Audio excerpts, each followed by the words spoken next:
संत अपने लिए नहीं रहते, दुनिया के लिए रहते हैं। सज्जनों, संत ही एक ऐसे होते हैं जो सबके उद्धार की चेष्टा करते हैं। पूछा गया सेठ जी से कि महाराष्ट्री ने बताया कि सेठ जी से पूछा गया कि आप ये गीता भवन बनवा करके इतने लोगों का प्रबंध करते हैं, ये करते हैं, वो करते हैं, हम तो एक दिन 2 दिन बारात आती है उसमें हमारे नाक में दम हो जाता है। और कितने बाराती आते हैं, 100 आ जाए, 50 आ जाए। उस जमाने में ज्यादा बाराती भी नहीं आते थे कि 100-200 आदमी आ जाए, उसमें हम लोग घबरा जाते हैं। और वो एक दिन आते हैं बेचारे, या दूसरे दिन 2 दिन, पहले बारातें 3 दिन ठहरा करती थी कोई जमाने में, तो 2-3 दिन में हम लोग घबरा जाते हैं और आफत सी लगती है। और जब वो बारात चली जाए तब हमको नींद आती है, आराम से चले गए बाबा। आप यहाँ महीनों महीनों लोगों को ठहराते हो, खाने पीने का प्रबंध कराते हो, यदि सर्दी पड़ती है तो सोड़ का, कम्बल का प्रबंध करते हो, बिछोने का प्रबंध करते हो, छाया का प्रबंध करते हो, कहाँ कहाँ से घी मंगाते हो, कहाँ कहाँ से आप क्या क्या मंगाते हो, शुद्ध वस्तु मिले, शुद्ध चीज मिले, कितना प्रयास करते हो। आपको क्या मिलता है? क्यों करते हो? क्यों करते हो ऐसा? तो सेठ जी ने कहा, वो इसलिए करता हूं कि मुझे इस परमार्थ मार्ग में थोड़ा कुछ स्वाद मिला है। मैं चाहता हूं कि वो स्वाद मेरे अकेले के पास नहीं, सबको मिलना चाहिए। सब उस स्वाद से आस्वादित होकर के और आनंद के साथ जीवन व्यतीत करें। इस भावना के कारण से मैं ये कर रहा हूं।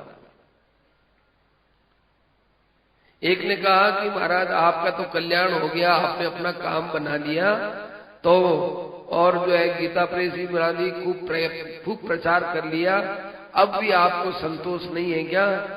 कि कहाँ किया मैंने प्रचार? मैंने प्रचार किया ही नहीं है। कि आपको कम है? कितना गीता प्रेस के द्वारा प्रचार हुआ कि नहीं हुआ? अभी मैं चाहता हूं ऐसा प्रचार नहीं हुआ। कि आप कैसा प्रचार चाहते हैं? कि मैं चाहता हूं कि जब बच्चा गर्भ से बाहर आए तो आते ही वो गीता का श्लोक बोलने लगे, तब मैं जानूंगा कि कुछ प्रचार हुआ है। महाराज जी की कही हुई बातें कि ऐसा भाव, कितना उदार मन था महापुरुषों का, होता है। आप ये भी देखेंगे कि हमारे प्रहलाद जी जब भगवान की स्तुति करेंगे तो यही कहेंगे, मैं मेरा कल्याण नहीं चाहता हूं, अकेले का नहीं चाहता हूं, अकेले का कल्याण चाहता ही नहीं। कोई आदमी ऐसा आप में, हमारे में शायद ही होगा कि मंदिर में जाकर लड्डू चढ़ाए और चढ़ाने के बाद वो पुजारी वापस लड्डू दे और उसको वहीं बैठ के खाने लग जाए। शायद ही कोई होगा। वो चाहेगा कि भगवान का प्रसाद सबको दे, सबको दे, अंदर वालों को दे, बाहर वालों को दे, सबको दे, सबको दे। स्वाभाविक ही होता है। ऐसे महापुरुषों का भी विचार होता है कि सबका भला हो, सबका कल्याण हो, सब भगवान के मार्ग की तरफ चले। विदुर जी कहते हैं कि आप उन्हीं में से हैं। अनुग्रहाय चरन्ति नूनम, सब प्राणियों पर आप ऐसी कृपा करते हैं। बताओ भगवान इस संसार को कैसे बनाते हैं, फिर भगवान कैसे इसका पालन करते हैं, और फिर भगवान इसका क्यों संहार कर लेते हैं। ये बात मैंने कई बार सुनी है व्यास जी के मुख से, फिर भी बार बार सुनने की इच्छा होती है। मनो न तृप्यति, मन तृप्त तो होता ही नहीं। और हमको तो बड़ा दुख होता है, विदुर जी बोलते हैं कि संसार के लोग चुल्लू भर जो सुख होता है उस सुख के अंदर डूब के मर जाते हैं। जाने कहां से वे उसमें तृप्ति का अनुभव करके उसी में उलझे रहते। चुल्लू भर, लोग क्या चुल्लू भर पानी में डूब के मर जा, वो यहीं से ही चालू हुआ है। सेठ जी ने कहा कि गंगा जी में डूब के मरे तो कोई बात नहीं, चुल्लू भर पानी में डूबने का अर्थ है संसार के भोगों का सुख तो चुल्लू भर है, उसमें डूब के मर गए, ये उसका अर्थ ये है। वो चुल्लू भर पानी में कौन डूब के मरे? मक्खी मच्छर तो मर सकते हैं, कीड़ी मर सकती है, मकोड़ा मर सकता है, आदमी थोड़ी मरता है। कहा आदमी के लिए जाता है, जा चुल्लू पर पानी में डूब के मर जाए। क्षुल्ल सुखा बहाना, यहां का क्षुल्ल बोलते हैं चुल्लू को, संस्कृत में क्षुल्ल, और अपने हिंदी में बोलते हैं चुल्लू भर पानी। ये सुख ये। तो इतने सुख के अंदर दुनिया डूबती मरती जा रही है, इतना अथाह आनंद का सागर उसको छोड़ करके। तो महाराज आप बताओ कि सृष्टि क्या है? मैत्रेय जी कहते हैं कि साधु पृष्ठ, संसार में आए हो तो जानो तो सही, आखिर शरीर को धारण किया है तो शरीर को समझो तो सही। शरीर में नेत्र तत्व क्या है, कर्ण तत्व क्या है, नासिका तत्व क्या है, रसना तत्व क्या है, सबको समझो तो सही। केवल बाहर नेत्र से रूप देखते हैं, रूप में आकृष्ट होते हैं, लेकिन नेत्र में आकृष्ट नहीं होते। अच्छा रूप दिख गया, अब रूप में आकृष्ट हो गए। अरे नेत्र के बिना कोई रूप दिखता क्या? तो रूप बड़ा है कि नेत्र बड़ा है? देखा जाए तो नेत्र बड़ा है। सूरदास जी को कितना ही बढ़िया कपड़ा सामने रखो, कितना ही रंग, उनका आकर्षण हो गए उज्जामी। ऐसे ही हम लोग राग रागनी में, गानों में, इसमें बड़े मस्त होते, क्या सुंदर गाना गाया है। पर वो गाना आपने सुना किससे? कान से। तो गाना सुंदर नहीं है, आपका कान काम करता है, कान सुंदर है। लेकिन कान की सुंदरता में आकृष्ट नहीं होते, हम शब्द में आकृष्ट होते हैं, हम रूप में आकृष्ट होते हैं, नेत्र में आकृष्ट नहीं होते। हमको भोजन प्रिय लगता है लेकिन जीभ प्रिय नहीं लगती, हमको इत्र प्यारा लगता है लेकिन नाक प्यारी नहीं लगती। कितनी हमारी ये भूल है। इसलिए मैत्रेय जी ने कहा साधु पृष्ठम, बहुत अच्छा प्रश्न। देखो यहां मैत्रेय जी खुश हुए प्रश्न से।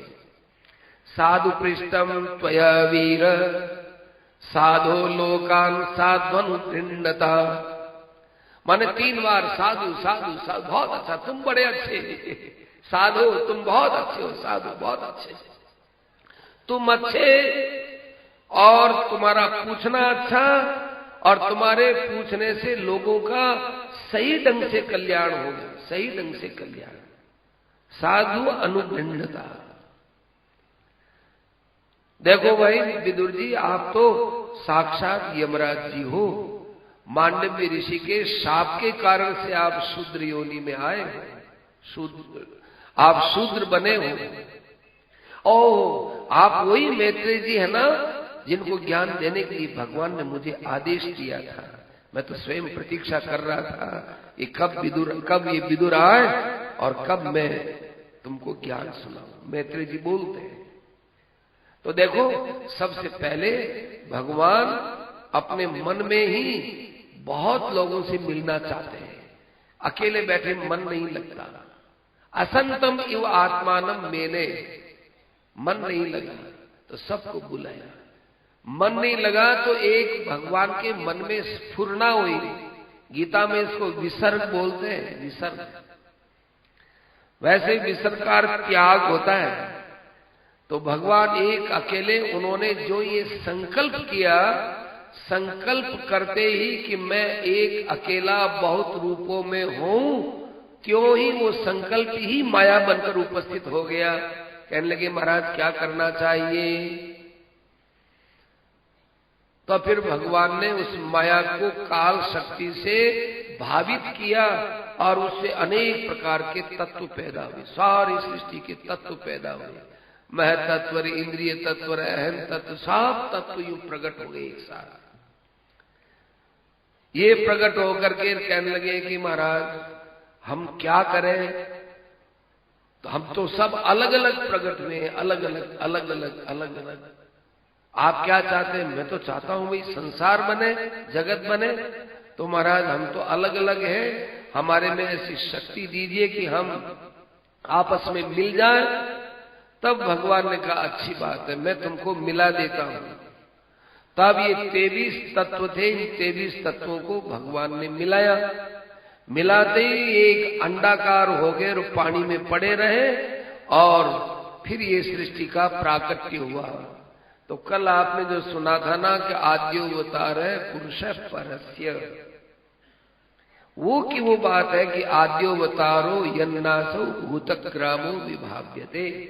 ये सृष्टि है, ये भगवान का आदि अवतार है। कल भी आपके यहाँ आया था भागवत में, आज भी कहते हैं कि जो सृष्टि को भगवान का अवतार समझेगा उसको भगवान के और अवतारों की लीला का स्वाद मिलेगा।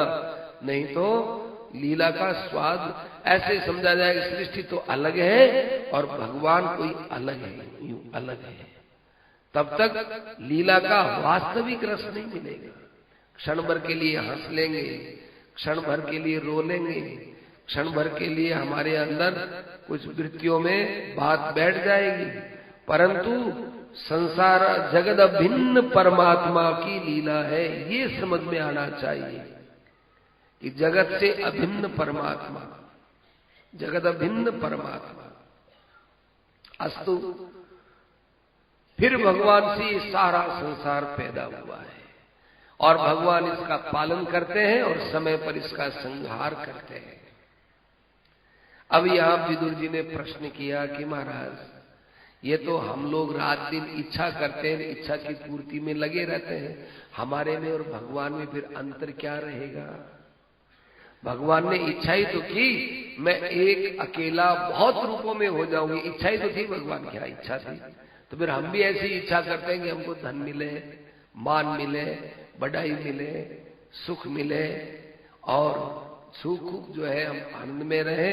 फिर हमारे में भगवान में क्या रहेगा?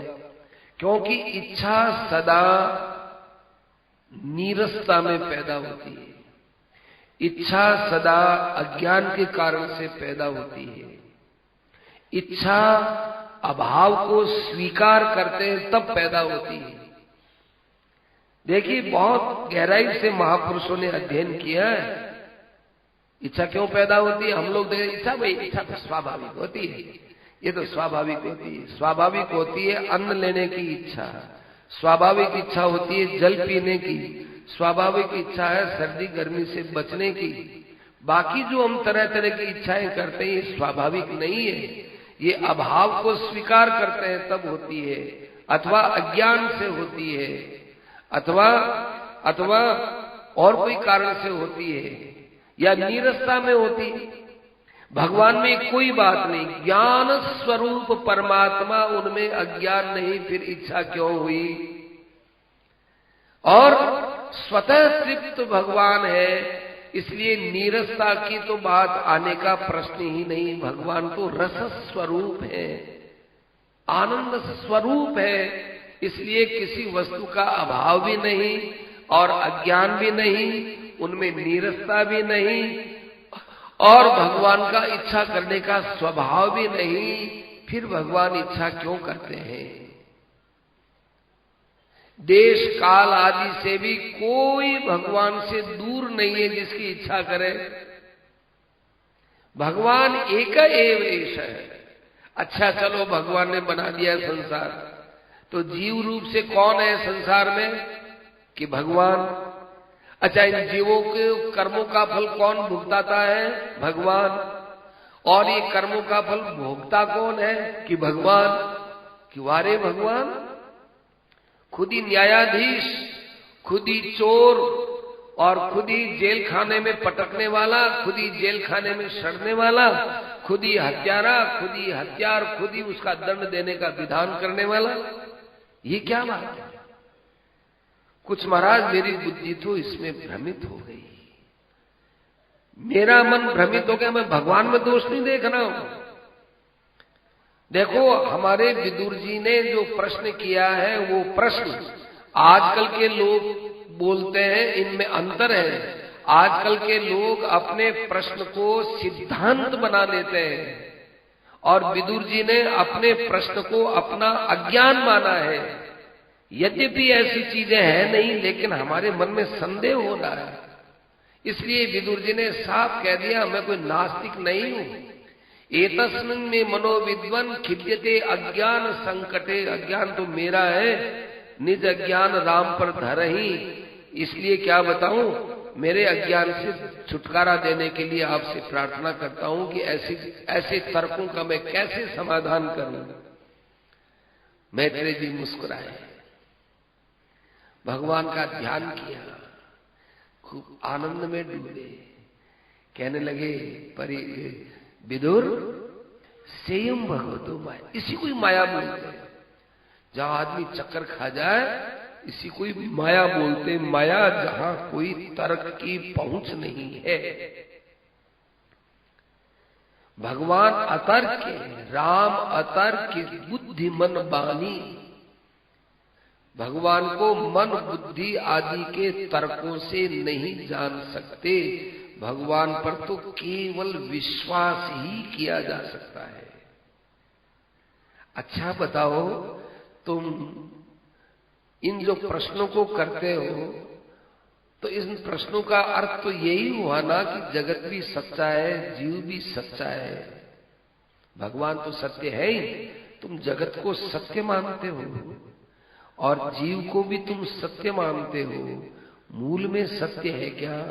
मूल में जीव कष्ट पाता है क्या? मूल में संसार है क्या? जैसे आदमी स्वप्न के अंदर अपनी मृत्यु को देखता है। एक आदमी को सपना आया कि डॉक्टर मेरे पेट वगैरह को देख रहा है और यूं देख करके उसने कहा इसके पेट के अंदर तो बड़ी भारी बीमारी है। स्वप्न में ही, अब वो स्वप्न में ही दुखी हो गया, रोने लग गया। सुबह जगा गए, इतने रोए क्यों आप? पूछा रोए क्यों? अरे अच्छा रोया तो था कि क्यों? कि ऐसे सपना आया मुझे, डॉक्टर आया और कह दिया तुम्हारे लीवर में भयंकर बीमारी है। तो उस दुख से मेरे आंसू आ गए। अब बताओ बीमारी है क्या? डॉक्टर भी नहीं, बीमारी भी नहीं, कुछ नहीं है, कोई चेकिंग भी नहीं, लेकिन उसको तो रोना आ गया ना। क्यों आ गया? कि उसने स्वप्न के दृश्य को झूठा नहीं माना। तब तक जब स्वप्न का दृश्य झूठा हो गया, अरे मेरे तो कोई बीमारी है ही नहीं। ऐसे ही जब तक संसार को सच मानते हो तब तक हम बोलते हैं कि परमात्मा से पैदा हुआ है, जीव परमात्मा का अंश है। संसार, जीव, प्राणी, पदार्थ जितनी भिन्नता है, ये भिन्नता अभिन्न तत्व के जानने के लिए है। ये ज्ञान नहीं होता तब तक के लिए बात है। जैसे चंद्रमा पानी में हिलता हुआ दिखता है तो बच्चा कहता है माँ ये चंदा मामा पानी में हिलता है, ये चंद्रमा भी हिलता है क्या बेटा? क्या माँ? क्या नहीं बेटा, इस चंद्रमा को देखकर ऊपर के चंद्रमा को देखो, वो देखो कैसे स्थिर पड़ा है। ओ फिर ये हिलता क्या है? ये पानी हिलता है। पानी के हिलने में चंद्रमा के अंदर हमने आरोप कर लिया। ऐसे ही अपने अज्ञान से हम संसार को सच्चा मानते हैं, जीव को सच्चा मानते हैं। तब ये प्रश्न करते हैं कि भगवान जगत में आकर के जीव को क्यों कष्ट देते हैं और भगवान क्यों कष्ट पाते हैं। दृश्यते असत, अभी ये असत होता हुआ भी प्रतीत होता है, उस प्रतीति को मिटाना है। जब व्यक्ति अपने स्वरूप में पहुंच जाता है तब सारा भेद मिट जाता है और स्वरूप की स्थिति के लिए उसको भगवान के गुणानुवाद को सुनना चाहिए।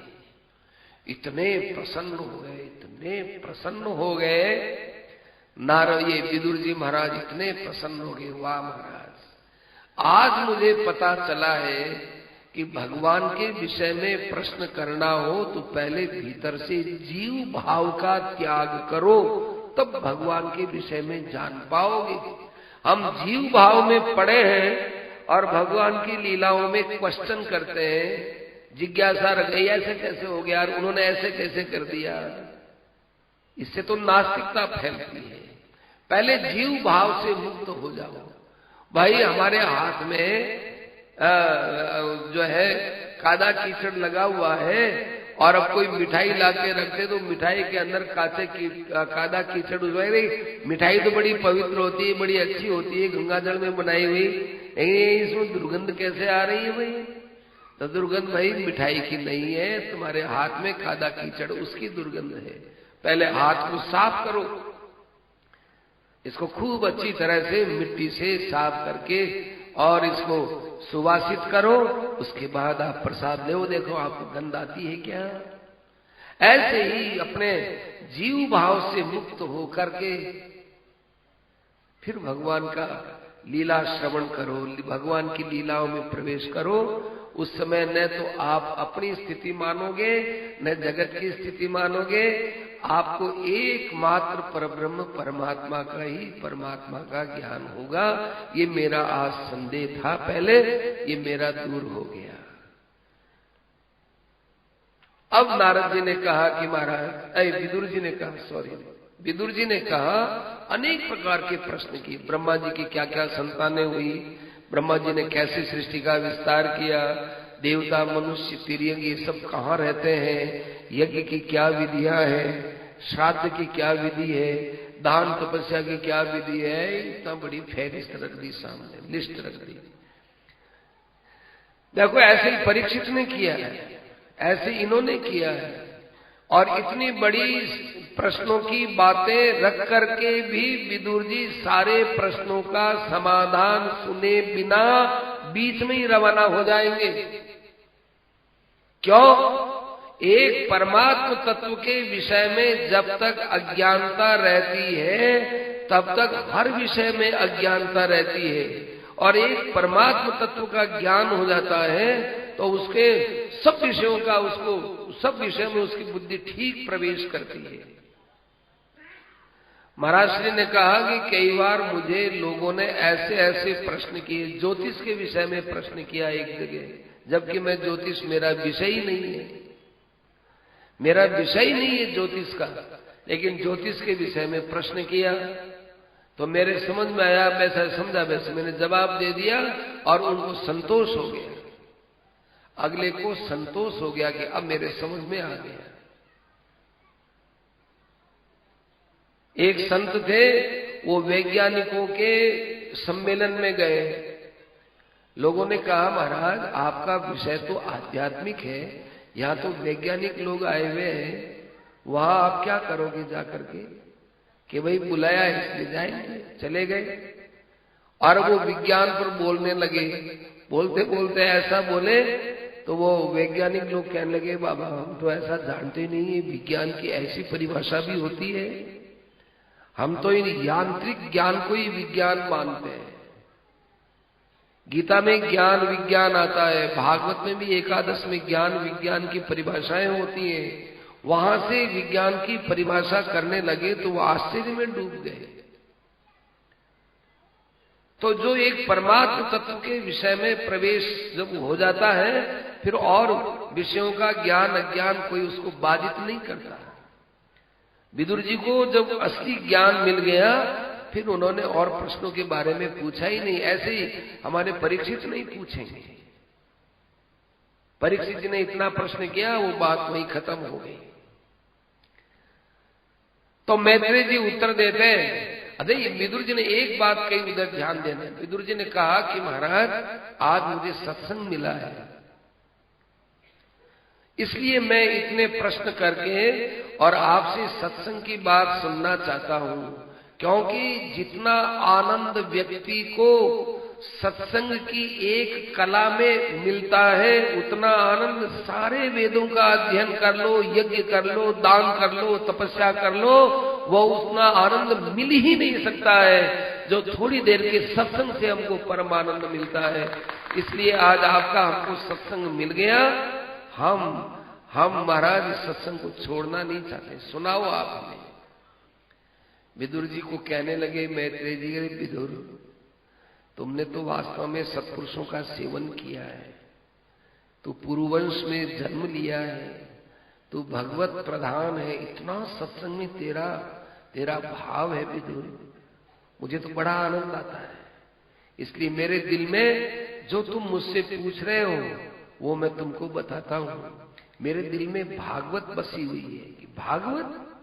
हाँ महाराज, ये भागवत कहां से आई? अब देखो भागवत की नई परंपरा सुनिएगा। कहते हैं कि पताल लोक के अंदर भगवान संकर्षण विराजमान। ये संकर्षण कौन है? संकर्षण विष्णु भगवान है। जब वे वैकुंठ में विराजते हैं तब वे नारायण भगवान कहलाते हैं, और जब वे पताल लोक के अंदर नीचे ही नीचे विराजमान होते हैं तब वे संकर्षण भगवान कहलाते हैं। संकर्षण भगवान,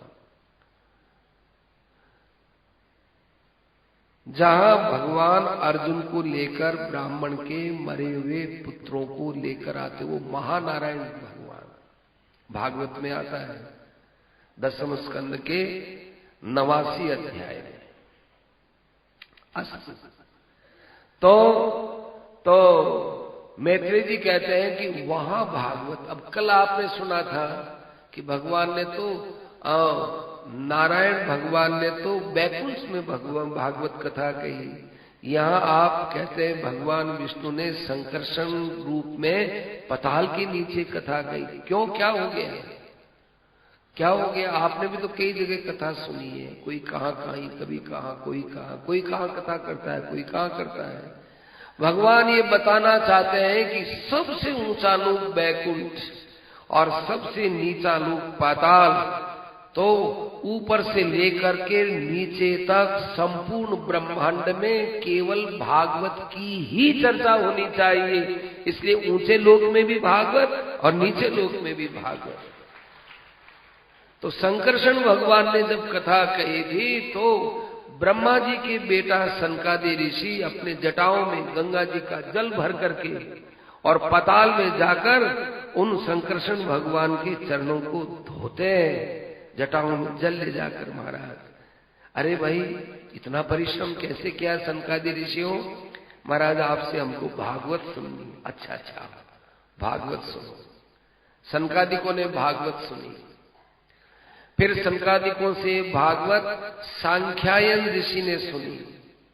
सांख्यायन ऋषि से पराशर जी ने सुनी, व्यास जी के पिता ने, और पराशर ऋषि से मैंने सुनी, और मैं तुमको सुनाता हूं। यहां भी 6 है। संकर्षण भगवान, सनकादि ऋषि, सांख्यायन, पराशर, मैत्रेय और विदुर, और वहां भी 6 थे।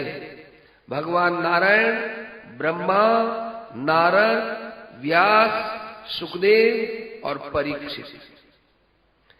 इनमें प्रधान वक्ता भगवान है, और बाकी वक्ता भी हैं, श्रोता भी हैं, वक्ता भी हैं, श्रोता भी हैं। ब्रह्मा जी भगवान के तो श्रोता हैं, लेकिन नारद जी के वक्ता हैं। लेकिन परीक्षित जी के यहाँ आने के बाद सब श्रोता होते हैं, सब श्रोता है, सब श्रोता रहते हैं। श्रोता का स्थान ऊंचा होता है। वहां मैंने भागवत सुनी कि भगवान के मन में एक संकल्प आता है कि भाई सृष्टि को इस समय में बनाना है। वे अपनी कालात्मिका प्रकृति को आदेश दे देते हैं कि इतने समय के बाद तुम हमको जगा देना, हम योग निद्रा में है। योग निद्रा, योग निद्रा हमारी जैसी नींद नहीं है कि आदमी को कुछ पता ही न रहे कि हम गीता भवन में हैं कि हम और कहीं है, कुछ पता ही नहीं रहता गहरी निद्रा में। यहाँ तमोगुण रहता है, और वहां भगवान का ज्ञान प्रदीप्त रहता है, लेकिन वो ज्ञान भगवान के अपने स्वरूप में ही रहता है, स्वरूप ज्ञान। इसलिए वो योग निद्रा कहलाती है। भगवान को विश्राम की जरूरत नहीं रहती, क्योंकि भगवान अल्प शक्तिमान नहीं है। जो अल्प शक्ति वाला होता है उसकी शक्ति जब कुछ खर्च हो जाती है तो वो विश्राम के द्वारा शक्ति प्राप्त करता है। भगवान तो अनंत सामर्थ्यवान, अनंत शक्तिमान है, वे अनंत वीर्य हैं, अतः उनके अंदर शक्ति का अभाव नहीं होता। इसलिए सृष्टि को बनाते समय, प्रकट करते समय उनको कोई परिश्रम नहीं होता कि अब वो आराम से सोने के लिए भी अब थक गए हो, इसलिए सोते हो ना। स्वरूपानंद में भगवान लीन रहते हैं। उस समय वेदांत शून्यता आती है, कुछ दूसरी बात को जानते ही नहीं, और काल को कह दिया कि देखो भाई सृष्टि का समय आए तब हमको बोल देना।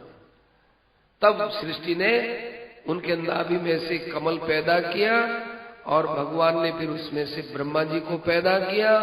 ब्रह्मा जी ने देखा कि को हम कौन हूं मैं, कुतः आया तो हम, कहां से आया हूं मैं, ममोत्पत्तिर कथम जाता, मेरी उत्पत्ति कैसे हुई है कि मैं तो कमल पर हूं। अच्छा, मैं कमल पर हूं तो कमल भी तो किसी पर होगा ना, ये कमल किस पर है। देखो, लोग अकल से देखना चाहते हैं परमात्मा को, ये अकल भाई अपने लगाना छोड़ दो, बड़े बड़े लोगों ने लगा ली, ब्रह्मा जी ने लगाई। ब्रह्मा जी देखने लगे कि किसने बनाया, चारों तरफ देखे तो उनके 1 2 3 4 मुख हो गए, लो देख लो, तो कोई दिखाई नहीं दिया। तो वे कमल के नाड़ के अंदर प्रवेश किए कि जाइए नाड़ कहां से पैदा हुई।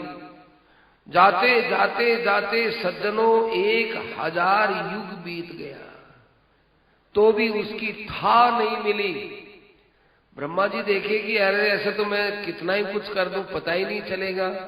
तो वो वापिस उसमें से आए और आकर के कमल पर वापिस बैठ गए, नेत्र बंद किया और पूर्व जो उसका अभ्यास था, जैसे कल आपने सुना ना कि ध्यान किया था ब्रह्मा जी ने, तब सृष्टि बनाई, तो उन्होंने भगवान का ध्यान किया। अब ध्यान में कौन सा रूप लिया, कौन सा रूप लिया ब्रह्मा जी ने, कि देखो ब्रह्मा जी ने कोई रूप धारण नहीं। ब्रह्मा जी का हे कौन है आप, सर्व सामर्थ्यवान सर्वजनक जो भी है। और वहां वास्तव में ध्यान किसी रूप का नहीं हुआ, लेकिन उनको कमल दिख रहा है, उनको इतना भी ज्ञान है कमल की नाल है, तो ये इसका आधार कौन है। बस अपने प्रश्न का ही ध्यान किया तो भगवान ने उनके मन में ही शेषशाही रूप प्रकट किया। ऐसा रूप प्रकट किया जिनके चरणों में लक्ष्मी का निवास नहीं था। विचित्र ध्यान है ब्रह्मा जी का। शेषनाग विशाल यूं लपटे लिए हुए, उस पर आसन लगाए हुए भगवान लेटे रहे, बड़े प्यार से ब्रह्मा जी को देख रहे हैं, बड़े प्यार से। ब्रह्मा जी से तो रहा नहीं गया, रोने लगे ब्रह्मा जी। ब्रह्मा जी ने कहा, ज्ञातो सिमेद्य सुचिरा नंदेह भाजाम, हम महाराज देहधारियों को आप कभी मिल जाते हैं, वाह वाह वाह, बड़ी आपकी कृपा है। देह के अंदर आसक्त होने वालों को आपका ज्ञान नहीं होता है, लेकिन इस देह के धारण करने पर ही आपका ज्ञान होता है। मनुष्य के द्वारा ही तो ज्ञान होता है। खूब स्तुति गाई, ऐसी स्तुति गाई। देखो भगवान सगुण साकार में दर्शन दिए, लेकिन निर्गुण निराकार रूप से स्तुति करी। ये मनुष्य तब तक भयभीत रहता है जब तक आपके चरणों में प्रेम नहीं होता। ये गृहस्थ तभी तक दुखदायी लगता है। ये बड़ा सुंदर लिखा है, तावत भयम द्रविण गेह सुरित निमित्तम शोक स्प्रिय परिभवो विपुलश्च लोभ तावन ममेत्य सदवग्रह आर्ति मूलम यावन्नतेंग्रिम भयम प्रवृणीत लोक। जब तक आपके चरणों को जीव पकड़ता नहीं है तब तक जीव कहता है कि गृहस्थ तो बड़ा दुखदाई, बड़ा झंझट। भाई पैसा हो तो दुख, पैसा न हो तो दुख, परिवार हो तो दुख, परिवार न हो तो दुख, व्यापार हो जाए तो दुख, व्यापार न हो जाए तो दुख। बड़ा दुखमय संसार है।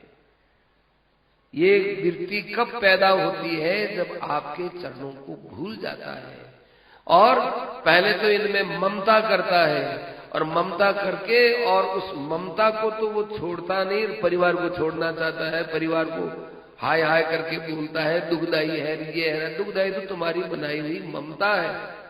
तावन मम इति असद अवग्रह, ये ममता का जो झूठा आग्रह हो गया है, यही आरती मूल है। भगवान खुश हो गए, वाह ब्रह्मा जी वाह वाह, मैं बड़ा खुश हो गया। निर्गुण रूप से तुमने मेरी स्तुति गाई, जबकि मैं शेषनाग के ऊपर लेटा हुआ हूं। मणिमय मेरे मुकुट है, चमकीले मेरे कुंडल हैं, 4 मेरी भुजा है, शंख चक्र गदा पद्म मेरे पास है, और पीतांबर मैंने पहन रखा है, बड़ी पवित्र हवा में मेरा पीतांबर फड़क फड़क करता है, मेरे गले में कौस्तुभ मणि है, इतना सुंदर रूप मैंने दिखाया, लेकिन उस रूप को तो तुम देख लिए, सुन लिए, लेकिन स्तुति में तुम निर्गुणता लाए हो। मैं बहुत प्रसन्न हुआ हूं, क्योंकि तुमने निर्गुण और सगुण दोनों को एक माना है। कितनी विचित्र बात बोलते हैं भगवान। निर्गुण को मानने वाले सगुण का खंडन करते हैं, सगुण को मानने वाले निर्गुण का खंडन करते हैं। भगवान कहते हैं ना भैया, मैं तो बहुत खुश हुआ हूं तुम्हारे, इसलिए अब तुम मेरी भक्ति करो और संसार की रचना करो। तब भगवान ने जब आदेश दिया तो वो जो फूल था ब्रह्मा जी का, उस फूल के 3 विभाग किए। एक भूलोक बना, एक भूवर लोक बना और एक स्वर्ग लोक बना। भूवर लोक का अर्थ होता है स्वर्ग और पृथ्वी के बीच में जो अंतरिक्ष होता है। 3 ही लोक क्यों बनाए? हमने तो 14 लोक सुना है, अतल वितल सुतल तलातल रसातल पाताल और महातल, ऐसे करके 7 तो नीचे सुने हैं, 7 ही ऊपर होते हैं। ब्रह्मा जी ने 3 ही क्यों बनाया?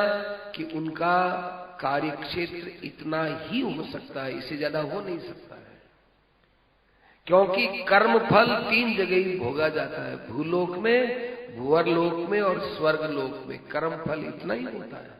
स्वर्ग लोक में ब्रह्म लोक भी आ गया है, वहां तक कर्म फल का क्षेत्र होता है, उसके बाद कर्म फल का क्षेत्र नहीं होता। वैकुंठ कर्मों के फल से नहीं मिलता, मुक्ति कर्मों के फल से नहीं मिलती।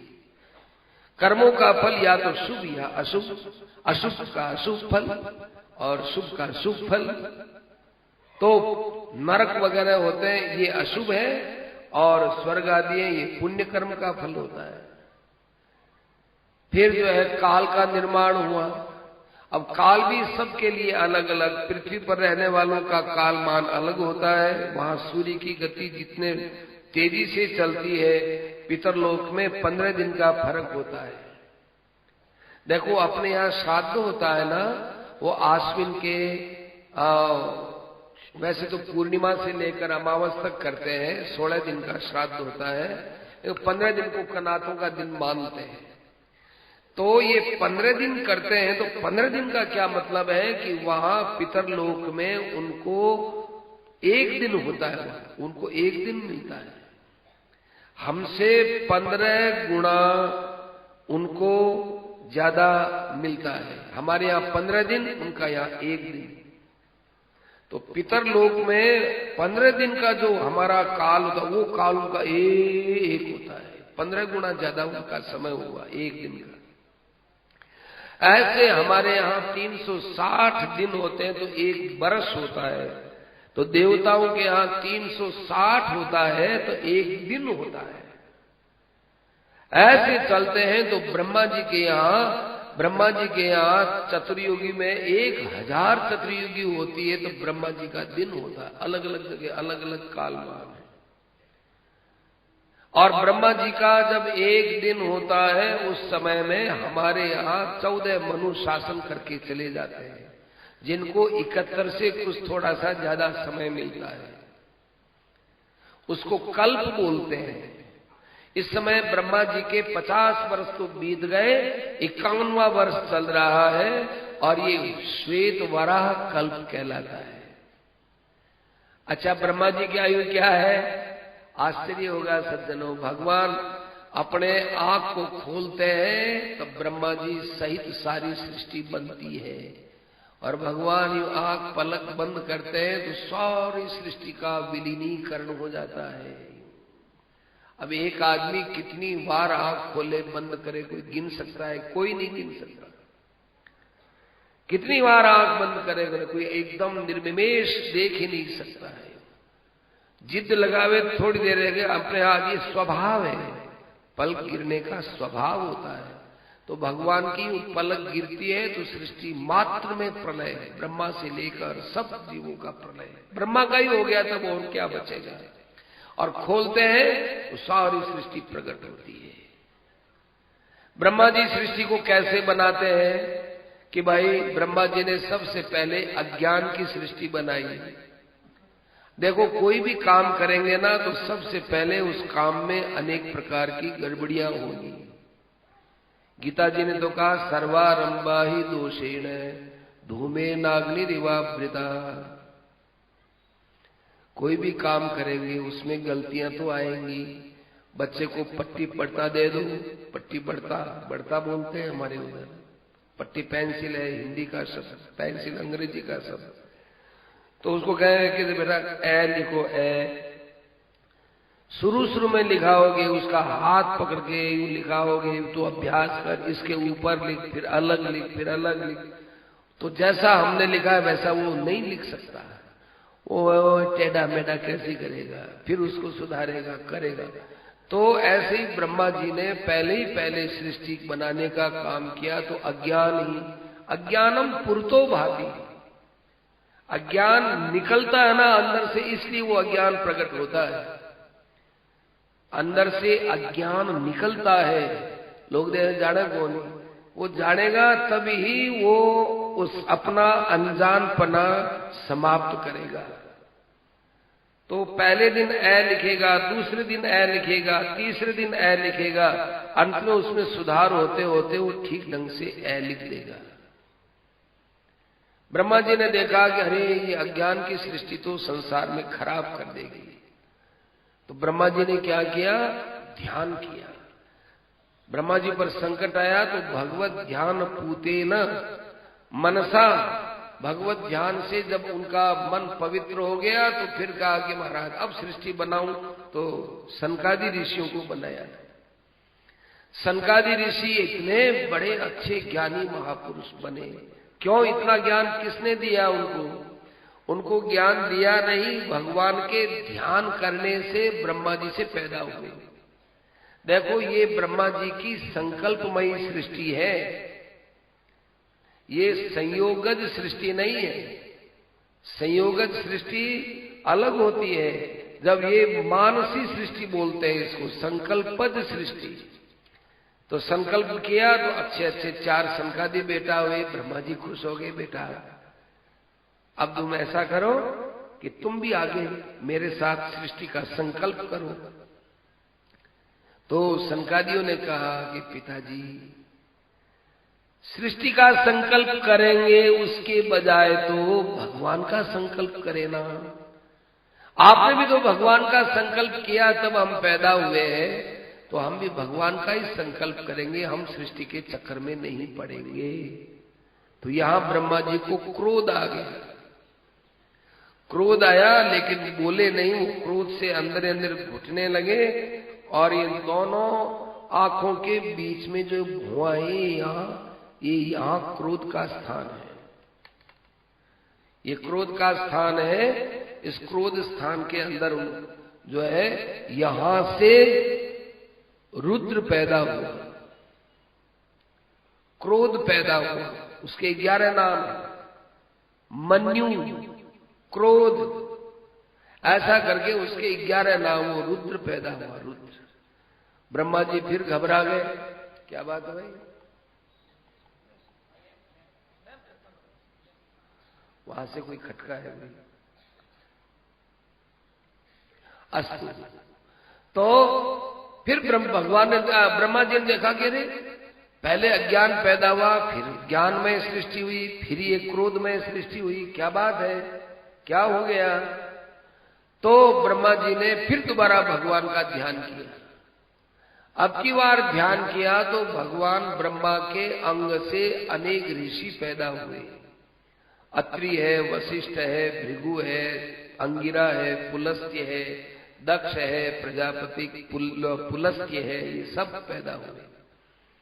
दशमस्तत्र नारद और नारद जी पैदा हुए। लोग कहते हैं वशिष्ठ जी इतने पुराने, नारद जी इतने पुराने हैं। अरे नारद जी तो ये सतयुग से लेकर कलयुग तक सब। अरे नारद जी बेटा किसके हैं? भृगु बेटा किसके हैं? मरीचि बेटा किसके हैं? ब्रह्मा जी के। और ब्रह्मा जी की आयु होती है कितनी लंबी, वो इन बेटों को भी मिलेगी, क्योंकि उनके मानस पुत्र हैं।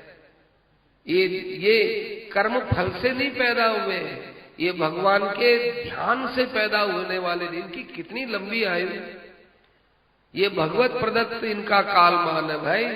इसलिए सतयुग त्रेता द्वापर कलयुग, सतयुग त्रेता द्वापर,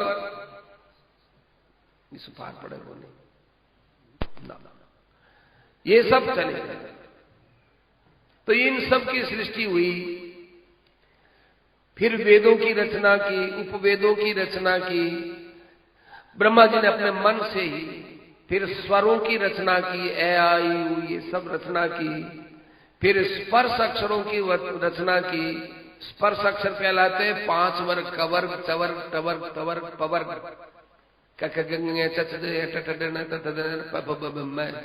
ये 25 अक्षर स्पर्श कहलाते हैं। अंतस्थों की रचना ये लव ये अंतस्थ कहलाते हैं, और श है ये ऊष्माण कहलाते हैं। इन सब की रचना की, फिर अनेक प्रकार के छंदों की रचना की। ब्रह्मा जी को तृप्ति नहीं,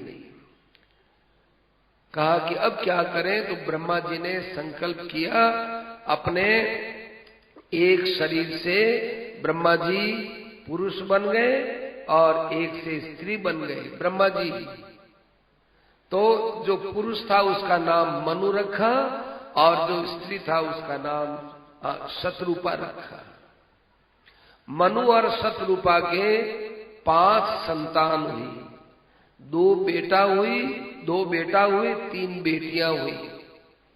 और उससे भगवान इतने प्रसन्न हुए कि तीनों बेटियों के यहाँ भगवान ने अवतार लिया, और दोनों बेटों के यहाँ भक्तों का अवतार हुआ, भक्तों का अवतार हुआ। विदुर जी ने कहा महाराज अब तो हमारे मनुवंश की परंपरा चल गई, तो मानव का ये साक्षात जनक मनु, इसीलिए हम मानव कहलाते हैं। मनु की कथा सुनाओ। मनु की जब उत्पत्ति हुई तो उन्होंने क्या किया, तो कहने लगे देखो मनु की उत्पत्ति हुई तो सबसे पहले मनु ने नारद जी से कहा महाराज मैं आपका पुत्र, नारद जी से नहीं ब्रह्मा जी से, मैं आपका पुत्र हूं। कभी कभी नाम में गड़बड़ी हो जाए तो आप अपने विवेक से सुधार लेना। तो ब्रह्मा जी से कहा कि पिताजी मैं आपका पुत्र हूं, और पुत्र का ये कर्तव्य होता है कि वो पिता के संकल्प को पूरा करे। पिता का संकल्प पिता के पास ही पड़ा रहे, और पुत्र अपने संकल्प से पिता को माता को अपनी ओर झुकाए, वो पुत्र नहीं होता है। पुत्र होता ही पिता के संकल्प की पूर्ति के लिए, तभी उसका पुत्रत्व सफल होगा। तो कहा कि बात ठीक है, तो आज्ञा दीजिए मुझे। ब्रह्मा जी ने कहा कि बेटा आज तक मुझे कोई ऐसा पुत्र मिला नहीं जो इतना पितृभक्त हो। यद्यपि सनकादि मेरे से पैदा हुए, यद्यपि भृगु वशिष्ठ आदि 10 ऋषि पैदा हुए, लेकिन तुमने जितनी विनम्रता से मुझे कहा है, इसलिए तुम्हारे पर मैं बहुत खुश हूं, और खुश होकर के तुमको कहता हूं कि तुम सृष्टि का विस्तार करो। मनु ने कहा महाराज पिता की बात के ऊपर आगे बोलना तो नहीं चाहिए, पर एक विवशता है मेरी कि आपकी और संतानों की जगह तो और है, लेकिन मेरे संतानों की जगह पृथ्वी ही है। पृथ्वी के अलावा बेचारा मेरा संतान का स्थान कहीं है ही नहीं, और पृथ्वी इस समय में रसातल में गई हुई है। तो उस रसातल में गई हुई पृथ्वी का उद्धार यदि हो जाए तो फिर मेरे पुत्र यहां रह सकते हैं। ब्रह्मा जी ने कहा अरे ये तो बिल्कुल ठीक बात है। ब्रह्मा जी पर आफत आ गई। तब ब्रह्मा जी ने देखा कि अपने तो आफत में एक ही बात है, भगवान को याद करो।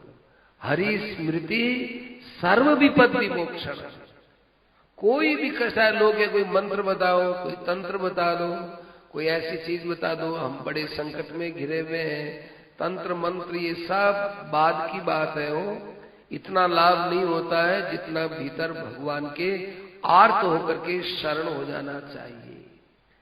कोई बड़ा भारी दुख आ जाए तो कमरा बंद करके और भगवान के सामने एकदम सरलता से आर्त होकर के उनके सामने अपनी शरणागति उनके चरणों में रख देनी चाहिए। मैं तो अब आपका हूं, आर्त होकर के।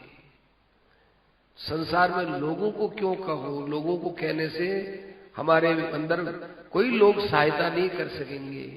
जो परम सहायक दीन बंधु भगवान है, अनाथ नाथ है, पतित पावन है, सर्व दुखहारी भगवान है, उनके रहते हुए क्यों किसी और के पास जाकर अपना माजना खराब करें। कोई हमारी सहायता करने वाला नहीं। हंसेंगे दुनिया है। भगवान के सामने हम रोकर कहेंगे तो भगवान स्वयं द्रवित हो जाएंगे। हमारा दुख भगवान सह नहीं सकते। ऐसे दयालु भगवान को छोड़कर कहा जाए। तो ब्रह्मा जी ने भगवान का ध्यान किया, आर्त भाव से ध्यान किया। तो सज्जनों, आपको आश्चर्य होगा कि उस समय उनकी सांसें लंबी लंबी हो रही थी। ब्रह्मा जी ऐसे ऐसे वो आर्त भाव से प्रारंभ, सांस में से, नाक में से वराह भगवान ने अवतार लिया और देखते देखते विशाल हो गए। न तो ब्रह्मा जी ने स्तुति करी और न जो है भगवान ने कुछ अपना परिचय दिया कि मैं तुम्हारे इस भाव से खुश होकर स्वयं साक्षात नारायण ही वराह रूप से आया हूं। कोई बातचीत ही नहीं की। बातचीत क्या करें, भगवान ने तो सुन लिया। भगवान बातचीत में समय क्यों लगाएंगे। भगवान उसी समय विशाल पर्वताकार होकर के खूब आकाश में उड़े। आकाश में उड़ करके और ऊपर से जाकर जोर से समुद्र के अंदर कूद गए और कूद करके अंदर जाकर उन्होंने नीचे जाकर के सुवराह का रूप धारण किया था ना। भगवान ने वराह का रूप धारण क्यों किया? चतुर्भुज रूप से ही आ जाते हैं क्या? भगवान के चतुर्भुज रूप आने में शंख चक्र गदा पद्म पीछे रह जाते। वराह रूप धारण किया। वराह देखो कितनी संजीदगी के साथ भागवत की संरचना हुई है और भगवान ने अवतार लिया। पृथ्वी का और वराह का गहरा संबंध है। पृथ्वी का शोधन जितना वराह कर सकता है उतना कोई नहीं कर सकता। कितनी गंदी से गंदी चीज हो, वराह उसको साफ कर देता है। वराह है वराह। शूकर बने भगवान।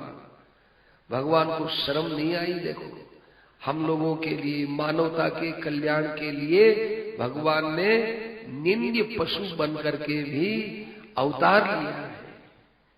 और अवतार लेकर के और वे गए समुद्र के अंदर नीचे नीचे नीचे नीचे पताल में, रसातल में, वहां राक्षसों से छुड़ा करके पृथ्वी लेकर के और ऊपर आए। ऊपर आ रहे हैं और बीच में उनको राक्षस मिला। उस राक्षस का संहार कर दिया, पृथ्वी को स्थापित कर दिया। विदुर जी ने कहा महाराज ऐसे मत कहो, ऐसे मत कहो इस कथा को। आदि अवतार है, आदि कथा आप कह रहे हैं। आदि माने पहली कथा, भगवान की आदि कथा कह रहे हैं। आदि नहीं, आदि पहली। कोई सुने आदि कथा है और वैसे भी आदि कथा ही गई है। तो ये तो आदि अवतार है भगवान का। इसको आप थोड़ा विस्तार से सुनाओ कि हिरण्याक्ष कौन, कैसे, क्या और फिर क्या हुआ, पूरी कथा सुनाओ।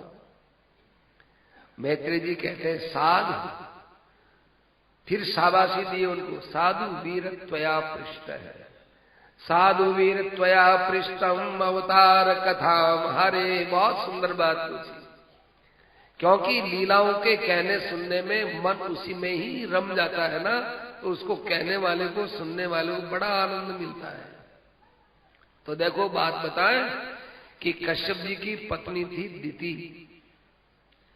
दिति ने एक दिन सायंकाल के समय में अपने पति से प्रार्थना की कि महाराज हमारे संतान नहीं, सबके संतान है, संतान होनी चाहिए।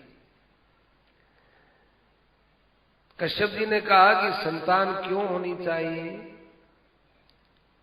देखो, संतान धर्म की भावना से जब संतान होगी ना, वो संतान श्रेष्ठ होगी, और वासना की प्रधानता से जहां संतानें होंगी वो संतान उद्दंड होंगी। इस बात को ठीक ढंग से समझाने के लिए यहां ये प्रसंग बताया गया है। संतान होना धर्म है, धर्म पूर्वक संतान को होना चाहिए, न तो उसको रोकना चाहिए और न वासना से ही संतान होनी चाहिए। धर्म पूर्वक संतान हो, वो संतान श्रेष्ठ होती है। लेकिन इतना आग्रह किया, इतना दुराग्रह किया, संध्या का समय भी बताया, शंकर जी का डर भी बताया, लेकिन वो दुराग्रह में लगी रही। उसका ऐसा वासनामय स्वरूप देख करके कश्यप जी ने देखा कि ये बातों से समझ में नहीं आएगी। वासना की निवृत्ति दूसरे के दिए हुए ज्ञान से नहीं होती है, स्वयं के ज्ञान से होती है। हम लोगों को कितना शास्त्र समझाते हैं, कितने महर्षि समझाए, कितना महापुरुषों ने समझाया, कितना कुछ किया, लेकिन हमारी आदत कब बदलती है? जब हम स्वयं उसको बदलना चाहते हैं। तो कश्यप जी ने खूब समझाया, लेकिन उसकी वासना का जब निराकरण नहीं हुआ तो कहा कि ये स्वयं ही अपनी वासना का निराकरण करेगी, तभी इसको समझ में आएगी, ऐसे समझ में नहीं आएगी। अतः उन्होंने उसके दुराग्रह को मान लिया और फिर अंत में कह दिया कि भाई तुम्हारे भयंकर संतान होगी। दिति ने कहा, महाराज मुझसे बड़ी भारी भूल हो गई, वासना के अंदर